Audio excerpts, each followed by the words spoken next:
Okay, so the first thing that I'm going to do is we are going to cook the stew meat in the Instapot. It just makes it a lot better. It's always nice and tender. So the first thing that I did is I put my Instapot in. I put 1 cup of water on the bottom and the little tray thing. Over here on the stove, I've been browning up the stew meat. I know you can brown it up in the Instapot, but I prefer it this way. And we're just gonna pile it all in there.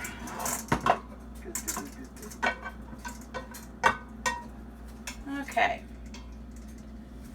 Now, just gonna set that out of the way. Now I'm going to double check that my lid is on. Make sure that all the parts are in the way they're supposed to be.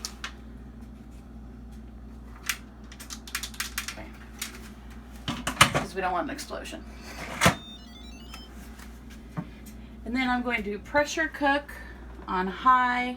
I don't want it to keep warm when it's done. And I'm going to double check, because I always double check my numbers because I'm never too sure. Okay, and we're going to cook this for 20 minutes.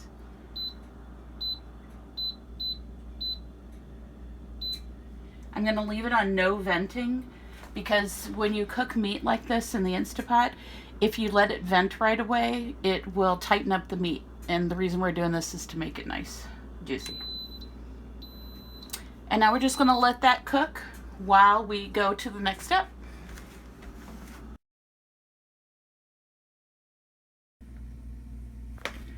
So now that we have the beef cooking in the Instapot, our Hawaiian style curry stew is made from ingredients very similar to beef stew. For instance, we've got the beef cooking already. We've got carrots, onions, potatoes, some celery, and the only addition to, say, a beef stew that you may not have is shrimp. We're going to add shrimp to this. It goes very well with a curry style stew. So the curry that we're using is something we pick up from the Asian market. This is a Japanese golden curry. You can actually use any type of yellow curry sauce mix that you can pick up, and it's just, I'm going to show using this. It's very convenient. These come in cubes that are semi soft, so they will need to be cooked down with it. The other thing we're adding to this is coconut milk. This gives curries a very rich flavor to it, and it's very common in southeastern Thai, Vietnamese type dishes. So coconut milk is a very good way of adding a richness to the flavor. You can pick these up at the stores. Asian stores will have it most often, but even regular your local Hy-Vee stores and other grocery stores, if you go in the Asian aisle, you'll probably find like a can of coconut milk. You could use the can of coconut milk, and sometimes you can find them in packets where they've been dried and dehydrated into a powder. I like the powders because they're a lot more convenient to work with, but either one works fine. In this case, we reconstituted the packet with some water, and we're going to be adding that to our curries later.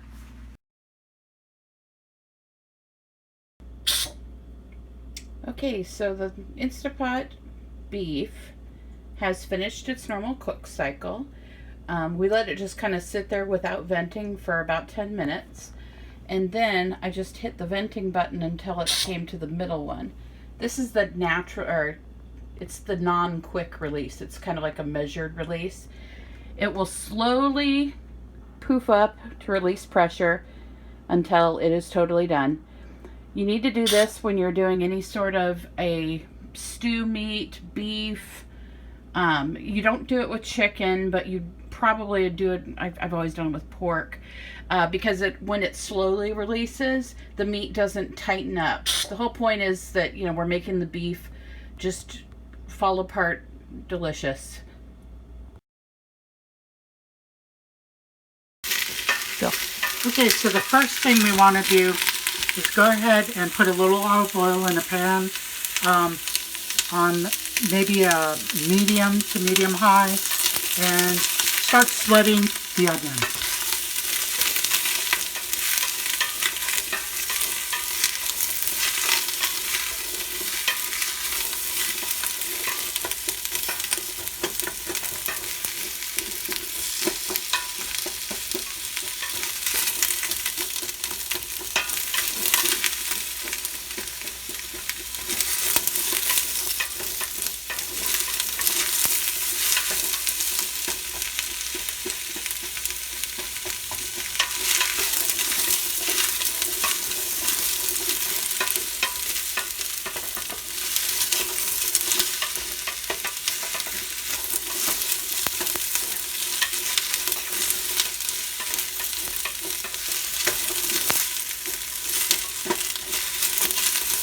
Now, for those of you who don't have an Instapot and are making the beef on the stove, what you could do is marinate the beef in like meat tenderizer, or the Chinese would use like a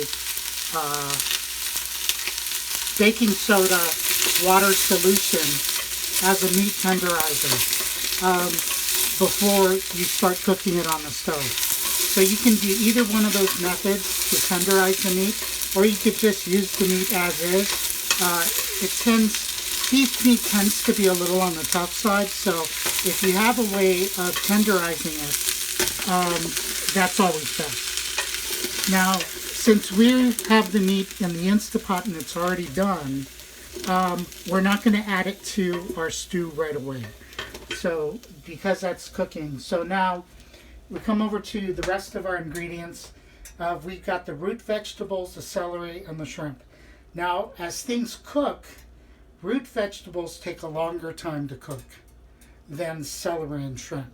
So we're going to put these in our pot right now.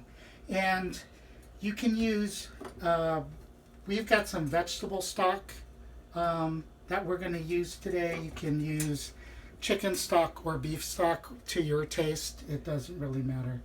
So let's go ahead and add our potatoes. Now, one of the things, you can use russet potatoes, but the quality of russet potatoes in a stew tends to get gritty and fall apart a lot more if heated or cooked too long. So we're using, what is this, golden potatoes? Yukon Gold. Yukon Gold potatoes. Yeah, or white potatoes. Or white potatoes. It's got a little bit more of a waxy texture and smooth texture rather than the kind of grainy texture that russet tends to have. So we'll go ahead and add those, and we'll add our carrots as well. Yes, I totally cheated, and I just cut up baby carrots. Okay, it works, right? Oh, we'll go ahead and add the stock to this.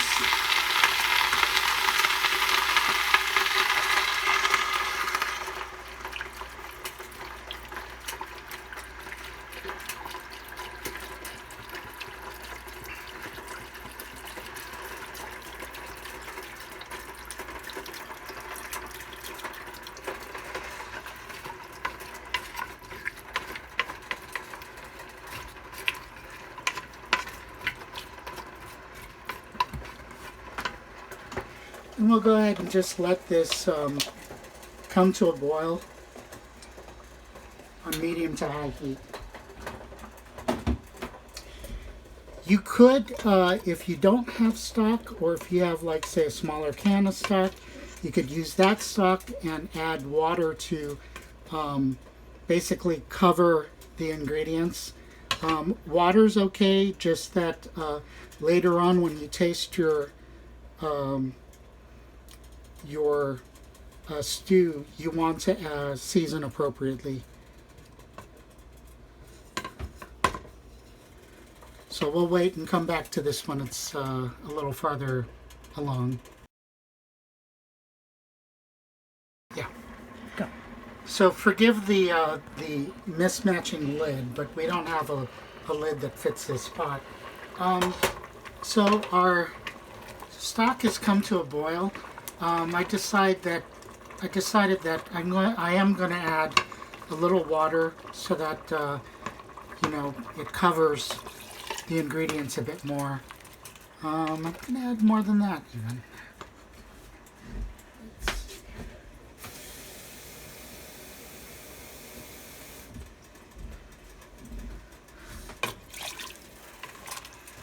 That's better.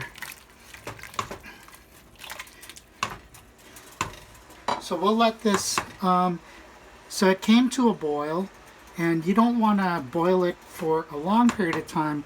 Once it comes to that temperature, you want to turn it down to like a medium, and then replace the lid and cook it for maybe 10 more minutes. Alright, so I should explain that last step a little bit better. It's been more like 4 minutes rather than 10. But when we checked on our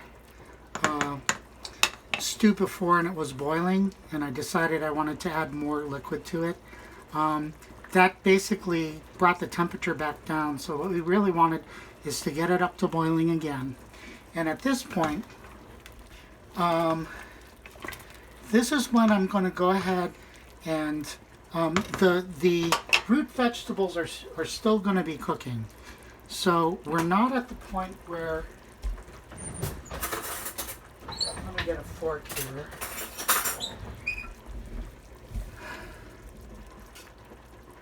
We're not at the point where, okay, we can put a fork in a potato and the carrot.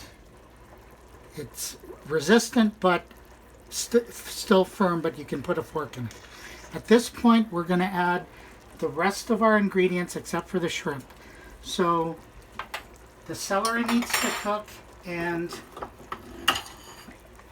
we're going to add our beef from the Instapot to our mix. Now,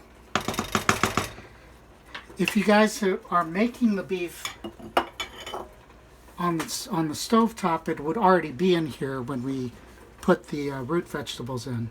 So now I'm going to go grab the beef and add it to the pot. Okay, so if you see over here we have the Instapot meat. I'm going to go ahead and just add it to our stew.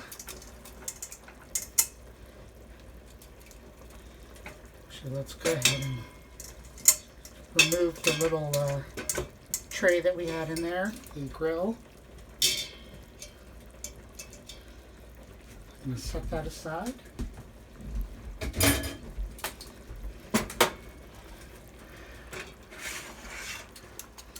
And all these drippings are going to just add a lot of flavor to the stew. So we want to keep that.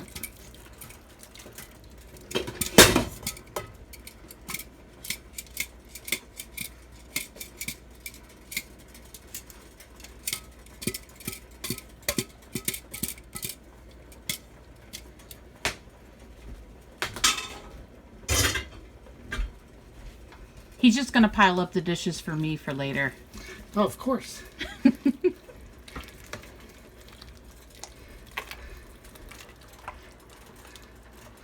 So, now that we've got pretty much all the ingredients except for the shrimp, we're going to save the shrimp for the very last, because shrimp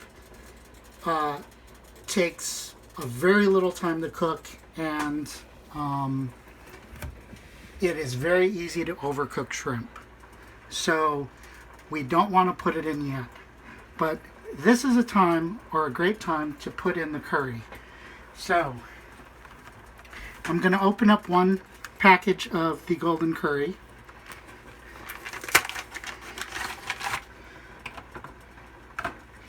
With this particular curry, they come in little packets that almost remind you of like a candy bar where it's scored. And it has almost the same consistency of chocolate. If I can get this thing open.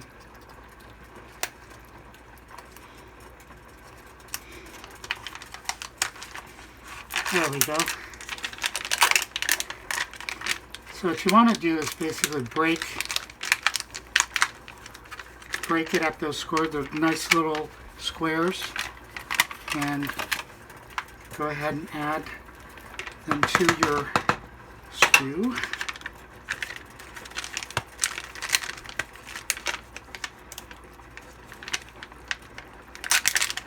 Oh boy, it smells so good.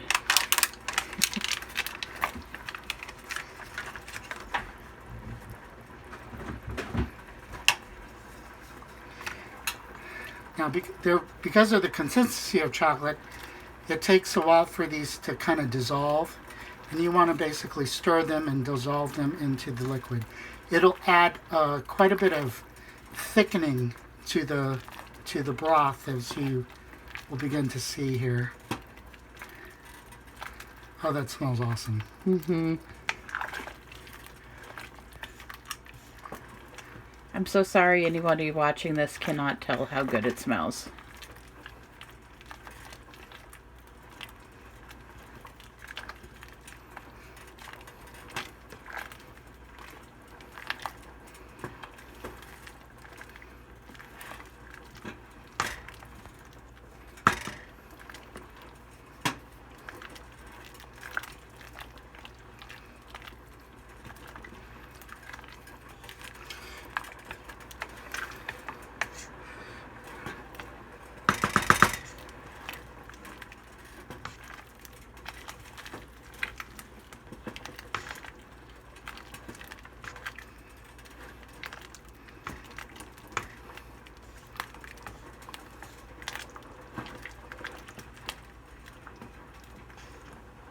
Do we add the coconut milk right now? Not yet. Not yet? Okay. We're still...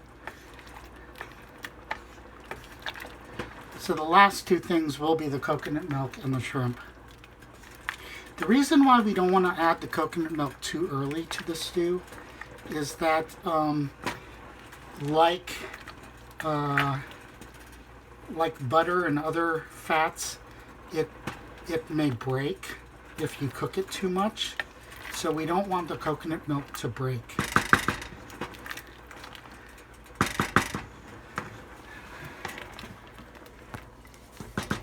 So we want to, if you notice it's still boiling, we want to bring it down to like a medium low at this point.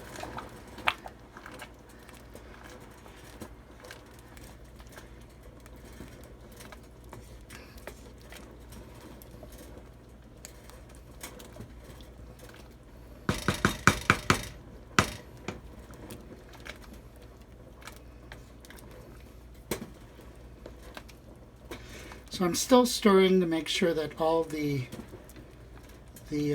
curry bar has dissolved.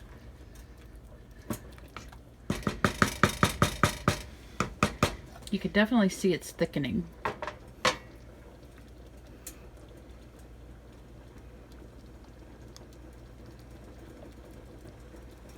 Let's bring it a little bit down,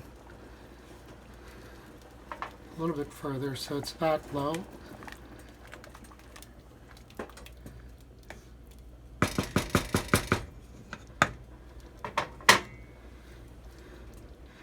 Now, it's got a really nice consistency right now with the curry.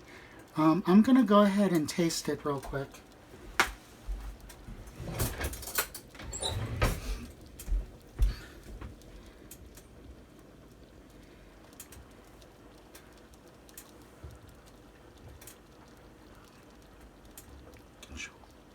Oh, yeah.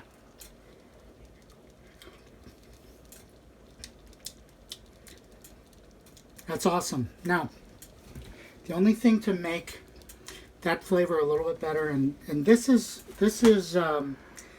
something that everybody needs to kind of judge for themselves, is how sweet they want the curry to be. Some people may be perfectly fine with no sweetness at all, and the coconut milk would add a little bit of sweetness, but I tend to like it to be a little on the sweeter side. It shouldn't be syrupy sweet, but it should be just a little bit of sweet and savory to make it perfect. So I use, one moment, be by you here. I use a little bit of brown sugar. And get them a spoon or something.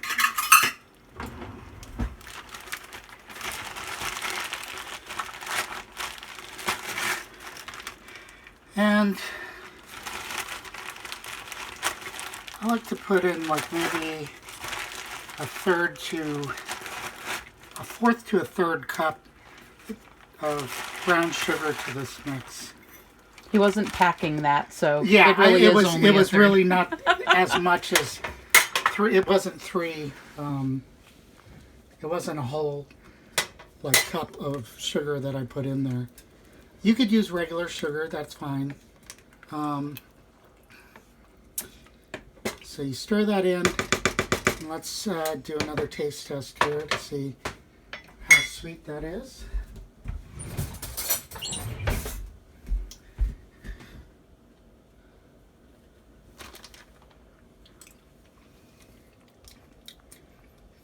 It's better, just a little sweet, and that's perfect. At this point, trying to clean up things that are falling down. At this point, we can go ahead and put in our shrimp. And oh, by the way, what we use for the shrimp, you can buy any kind of package of shrimp from the store, frozen shrimp. Some are peeled and deveined already. Some are easy peel shrimp. I would suggest either the ones that are already deveined and peeled for you, or if you get the easy peel, you can.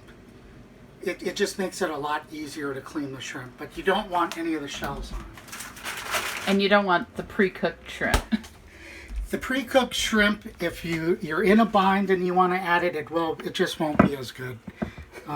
They just won't taste well at all. So I'm going to add that shrimp to it. And the coconut milk. It's the last thing I'm going to add. So it's safe to put it in. It's not like at a huge boil where it will basically separate the coconut milk. But now it's got that really creamy consistency that you want to see. And on low, we can allow this to simmer for a few more minutes. And I think after that, we'll be done. Yay! I'm hungry. This is making me hungry. We've been basically simmering this over medium to medium-low heat. And if you notice, the shrimp is got a little bit of a pink or an orange tinge to it. That's how you can tell when it's done. If you look, there's a little bit of orange and pink on it. Now, you don't want to cook it so much that the shrimp actually shrinks in size. That's when you know that you've cooked it too long. The shrimp will actually shrink to about maybe half or 3/4 this size. And you want the shrimp to be cooked, but basically the original size that it was when it was frozen. So this looks pretty good. Another thing I want to mention is that the sauce mix that we use, this golden curry, comes in different spiciness levels. If you could see, this is a medium hot version and it's green. I believe there's a hot version, which is, I'm not sure what the color is. It might be a yellow or... Yeah, I think mild is red. And mild is red. So, But, yeah. so if you find this curry in the store, obviously pick up the one that is the spice level that you want. Even though this is medium hot, it's really not too bad. If you're delicate to spiciness at all, it might be a little on the spicy side for you. But so try to find the one that's mild if you want to. I like mine spicier than my wife does, so it's easier to go with a less spicy curry and adding spice later for me, and this is perfect for her. So let's go ahead and serve up some. That's about done. Now, we have another video where we showed you how you can make Hawaiian style rice. One of the things in Hawaii is almost everybody eats everything with rice. We eat chili with rice, we eat beef stew with rice, we eat curry with rice. It's kind of the staple because of the Japanese influence. So we've got rice that we cooked on the pot, and we also showed that we cooked rice in a rice cooker. That's very similar to like a steamer. And this is a lot simpler to do than doing it on the stove. Hawaiian rice or Asian style rice sticks together. It's not mushy and it's not sticky, but it clumps together easily, and it has a great flavor. This is not your individual Uncle Ben's or Spanish rice type of rice. But we'll put that much in the bowl, and then we'll go ahead and serve our stew on top of it.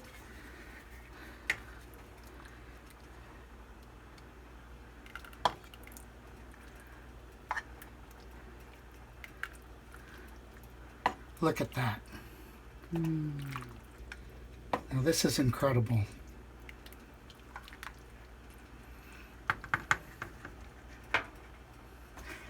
And for me, I like to use some sriracha and add some sriracha to it. Spice it up a little bit.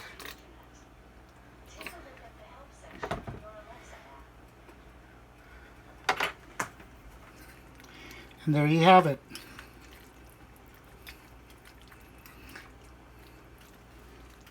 Comfort food. Hawaiian comfort food.